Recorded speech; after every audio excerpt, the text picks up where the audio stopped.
bon début de mois, un mois qui est le 8e mois. Il faut dire que c'est le 8e mois qui veut dire simplement un nouveau départ. Il y a quelqu'un qui vit un nouveau départ cette saison. Alors, à chacun de vous, nous sommes chez vous. Bon nouveau mois. Merci, bon nouveau mois à vous, pasteur Clarence. Nous l'avons au quotidien et ça fait plaisir. Rebonjour et bon début de mois, pasteur Bonjour Clarence. à tous les téléspectateurs, bonjour à tout le plateau, bonjour à tout le monde. Je suis très heureuse d'être là. Contente surtout que l'apôtre soit là, comme ça il va prendre le fardeau un peu de ce partage. Bon retour à la maison. Merci beaucoup, pasteur Clarence. D'accord, alors on parle de ce thème que vous nous avez proposé certainement pour changer plusieurs vies, ces personnes qui sont meurtries au fond d'eux au quotidien et ne savent où aller. Alors on veut savoir s'il y a des lois spirituelles qui gouvernent nos vies par exemple. Effectivement, il y a des lois spirituelles qui gouvernent nos vies et qui les affectent même à travers le temps et transcendent le temps. Un exemple simple, ce sur quoi nous basons cette connaissance, cette révélation, ça nous enseignait dans la parole de Dieu, dans Josué 6, le verset 26, où lorsque Josué finit de détruire la ville de Jéricho, il dit « Celui qui rebâtira cette ville en posera les fondations au prix de la vie de son fils aîné et les portes au prix de la vie de son fils cadet. » 530 ans exactement après, on passe dans le passage de 1 roi 16, le verset 34, il y a un nommé Hiel, alors qui vient, qui est de Bethel, qui est normalement de la maison du pain, la maison de la grâce, qui normalement devrait avoir toutes les bénédictions et ce qui nous arrive souvent, il vient pour reconstruire une ville qui est en ruine. C'est un beau projet normalement, mais il n'est pas au courant de la loi spirituelle sous laquelle il vient se poser. Alors quand il pose des fondations, son fils aîné meurt, et quand il en pose les portes, son fils cadet meurt. C'est la démonstration concrète de comment une loi spirituelle peut agir, sans même qu'on le sache, alors qu'on est destiné à avoir de la grâce, mais on se retrouve sous le couvert d'une loi, et on perd des enfants, on a un drame familial qui se vit, alors que ce n'est pas à cause d'un péché quelconque, mais on est venu se mettre sous une loi, et ce qui est un beau projet devient une malédiction pour nos vies. Comment révoquer toute loi spirituelle agissant contre nos vies? À apôtre Paul Kane, on aimerait bien savoir qui établit ces lois et comment elles fonctionnent. C'est incroyable. Merci encore pour l'introduction faite par le pasteur Clarence, qui c'est annonciateur. Voyez bien, la bonne intention finit par devenir un drame, simplement parce qu'il y a derrière cela l'ignorance qui tue, l'ignorance qui ne pardonne pas. Cet homme, Hiel, je pense qu'il avait des bonnes intentions. Malheureusement, se retrouve à un endroit dans un endroit où une loi avait été établie sans sa connaissance, lui. Il n'a pas été l'auteur de cela, pourtant il est victime. Bien entendu, dans notre société aujourd'hui, nous avons des victimes. Peut-être vous et moi, nous écoutons, vous êtes victimes aujourd'hui, simplement parce qu'il y a une loi établie, soit par un père de famille, un chef de village, une réunion des anciens, soit par un leader, un chef d'État ou encore un homme de Dieu qui établit une loi et elle peut être catastrophique pour des personnes. C'est surtout, vous vivez dans l'ignorance. C'est la raison pour laquelle à ce programme que nous avons, nous chez vous, nous commençons un mois où nous voulons que chacun de vous, écoutant ce programme, puisse sortir de toute forme d'influence qui soit des lois qui gouvernent nos vies. Nous détruisons, parfois on se pose la question, qu'est-ce qui m'arrive? Je ne sais pas, Clément, si vous êtes déjà arrivé de vous poser cette question. Pourquoi est-ce que, aussi talentueux que je suis, mais voilà, je n'arrive pas à percer? Il peut y avoir une loi qui gouverne soit votre famille, soit votre cité, soit votre quartier, soit votre environnement ou votre nation. Il faut absolument avoir ces informations. Alors restons toujours sur ces lois et ces fondamentaux. Est-ce que ces lois peuvent être révoquées? Si oui, comment et par qui? Absolument. Le thème, il est si grand, on va en parler les jours qui viennent. Mais déjà, comprenez que la ville de Jéricho, dans son contexte... Ces lois et ces fondamentaux, est-ce que ces lois peuvent être révoquées? Si oui, comment et par qui?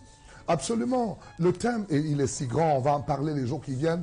Mais déjà, comprenez que la ville de Jéricho, dans son contexte, par rapport au texte que la servante de Dieu a eu à lire, il se retrouve que ça durait plus de 5 siècles, je veux même dire 6 siècles, où une ville tout entière est dans une situation où les eaux sont impures, où il y a l'infertilité dans la ville de Jéricho, et vient un homme de Dieu qui est onctionné, appelé Élisée.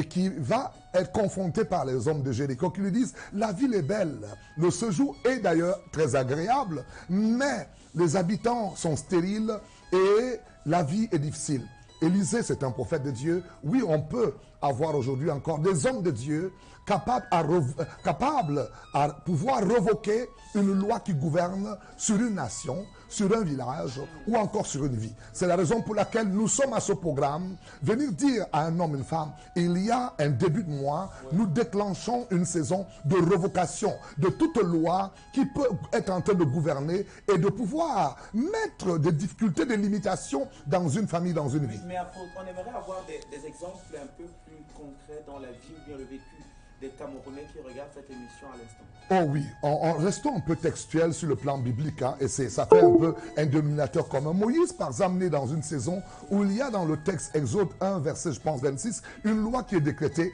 que tout mâle parmi les Hébreux doit mourir.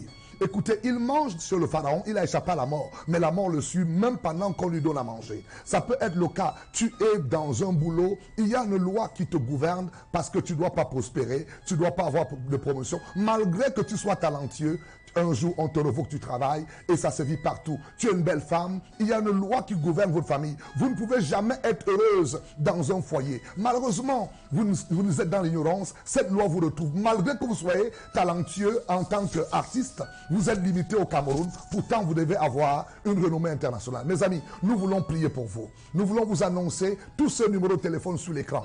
Appelez un de numéros, nous allons prier pour vous et vous donner quelques adresses. Mercredi, on va en reparler encore sur les points qui peuvent être marquants dans la vie de la société. Le temps qui nous est donné, il est très juste pour élargir un si gros thème, je veux le dire. Christabel a une question encore. You know, where we have Réveil des Nations here is to bring solutions. And I want to find out, how does Réveil des Nations come in to save people from something like this? Yeah. People are watching and they want to know how they can, how you can help them.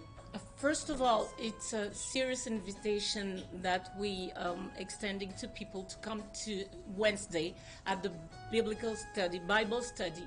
We're going to study the Word of God and study your lives to identify all the laws that are active in your lives. And then secondly, we have also Friday, the storm of prayer, where we're going to pray to revoke and to release the blessing, because it's not only revoking the bad laws, but you need to release the grace of God to enter a new season of your life that the apostle is announcing. Then on Saturday we have the workshop with the youth, where we teach the young people of Cameroon how to get out of those laws. Pardonnez-moi, il y a des gens qui essayent d'avoir des visas, ils ne savent pas que au temps de l'esclavage ou de la colonisation, au temps de l'esclavage, pas autant pour moi, des chefs, par désir de protéger le village, des chefs de village avaient prononcé des paroles sur la terre de leur village pour dire aucun de nos enfants ne quittera le continent pour aller chez les Blancs qui viennent nous piller, nous voler. Cette loi est toujours active. Vous avez vu l'exemple, 530 ans, la loi est active. Ouais. Imaginez, vous avez des gens qui n'ont pas le visa pour aller poursuivre les études ailleurs. Ils ne sortent pas de leur village parce qu'il y a ces lois qui sont établies, mais ils ne le savent pas. Au Réveil des Nations, nous vous invitons. Ensemble, nous étudions non seulement la parole, mais nous analysons vos vies. Nous vous prenons un temps de prière où vous pouvez regarder avec le regard de Dieu votre vie pour voir où est-ce qu'il y a des lois qui m'empêchent de m'épanouir. I'm going to give that. Thank you. So, Revival for Nation, you have this number. If you have orange number, you can call this number, and it's the same time WhatsApp number. You dial 237 696 696 19 06 33. Or if you have MTN number, you can dial this number 237 682 18 3102. And if you are an international number, you have my WhatsApp number from Canada, +1 514 966 6888. Alors je vais reprendre le WhatsApp en français, mon numéro, appelez, écrivez, on va vous répondre et on va prier pour vous. C'est le +1 514 966 68 8-8. 8-8. Alors, vous permettez que je prie pour ce début de mois, quand même, pour bénir vos vies. Nous sommes là pour ça, à cette occasion. Éternel, notre Père et notre Dieu, voici, nous entrons dans le 8e mois. Un chiffre qui annonce un nouveau départ. Et nous revoquons toute loi au nom de Jésus-Christ qui régnait et influençait de manière maléfique sur la vie d'un homme, d'une femme.